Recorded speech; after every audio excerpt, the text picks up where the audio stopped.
नाज़रीन अॻिते वधंदे अव्हांखे ॿुधाईंदा हलूं त गंबड़ वेझो खीर जी उपत वधाइण लाइ मिल्क चिलर शॉप जो इफ्तिताह कयो वियो आहे। इन हवाले सां रिपोर्ट करे रहियो आहे किशोर कुमार।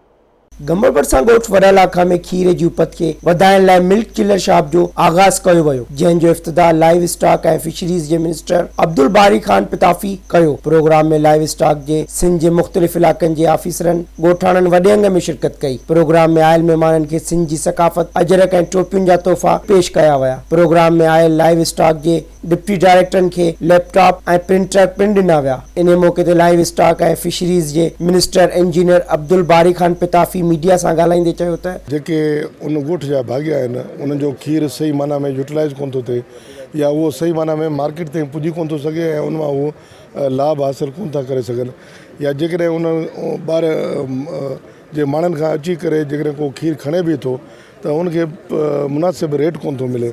मिडल मैन कमाए थो, भाॻियनि वीचारा उहे उते रहिजी था वञनि। इन जे करे हीअ हिकिड़ी चैन जोड़ण जी कोशिशि कईसीं त इन्हनि भाॻियनि खे मार्केट ओरिएंटेड बणाइजे ऐं इन्हनि जी जेका प्रोडक्ट आहे उनखे मार्केट में पेश कजे।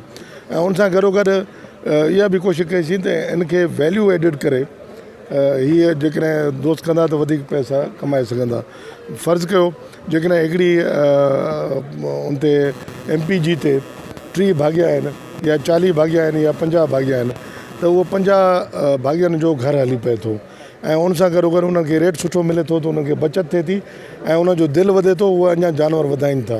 हिन प्रोग्राम जो जेको बुनियादी मक़सदु आहे उहो ही पायलट प्रोजेक्ट्स आहिनि ऐं ही जिते जिते ही प्रोजेक्ट थियनि पिया उते माण्हुनि खे फ़ाइदो थिए पियो। माण्हुनि जो खीर जिते मां तव्हांखे ॿुधायो त 25-30 रुपया फ़ी किलो खीर वेंदो थरपारकर जे माण्हुनि जो, अॼु थरपारकर जे माण्हुनि खे उते उन्हनि इलाइक़नि में 60-70 रुपया उनखे फ़ी किलो जो खीर जो मिले पियो। इन मौक़े ते वधीक आवाज़ टीवी सां ॻाल्हाईंदे प्रोजेक्ट कोऑर्डिनेटर अकरी Haseena, deputy project director doctor Javed Memon, project director doctor Faiz Mohammad Baloch, project deputy director doctor Ilahi Bakhsh जोगी ऐं ॿियनि आवाज़ टीवी सां ॻाल्हाईंदे चयो त सिंध गवर्नमेंट का ये मंसूबा सिंध के 10 अजला में चल रहा है, जिसमें डेयरी फार्मर, छोटे डेयरी फार्मर की बेहतरी के लिए काम कर रहे हैं। उसमें डेयरी फार्मर के जितने भी मसाइल हैं, उनके एनिमल की हेल्थ, उनके एनिमल की ब्रीड, नस्ल को बेहतर करने के हवाले से और कलेक्टिव मिल्क बिज़नेस को ख़ास तौर पे जो है वो प्रमोट किया जा रहा है। और इसमें MPGs हमने बनाई हैं,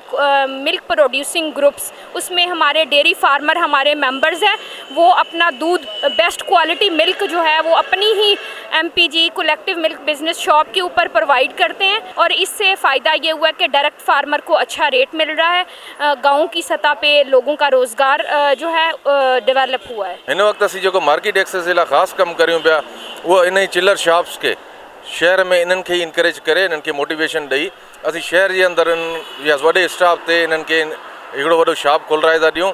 उन शॉप ते पंहिंजो खीर, पंहिंजी MPG जो गॾियल खीर पाण सेल कनि था, जंहिंसां फार्मर्स खे घटि में घटि 20 खां 25 रुपया आम मार्केट जे रेट खां, आम मार्केट मतिलबु जेको उन्हनि खे पहिरियां ॻोठ में मिलंदो हो उन खां मथे मिलनि था।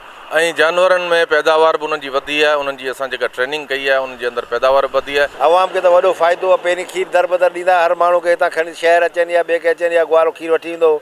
हाणे उते ई दर ते चिलर आहे त उन ई ॻोठ जे अंदरि उहे ई सभु उते खीर गॾु था कनि। उन खीर गॾु करण खां पोइ जेको आहे उहो सॼो खीर गॾु हिकु टाइम ते मार्केट थींदो आहे। तक़रीब में शरीक डॉक्टरनि ऐं ऑफिसरनि जो चवणो हो त गवर्नमेंट ऑफ सिंध तरफ़ां खीर जी उपत ऐं चौपाए माल ऐं नस्ल खे वधाइण ऐं अवाम खे रोज़गार सां गॾु भाॻियनि खे मिल्क चिलरनि मां फ़ाइदो थींदो। कैमरामैन आकाश कुमार सां गॾु किशोर कुमार, आवाज़ टीवी न्यूज़, गंबड़।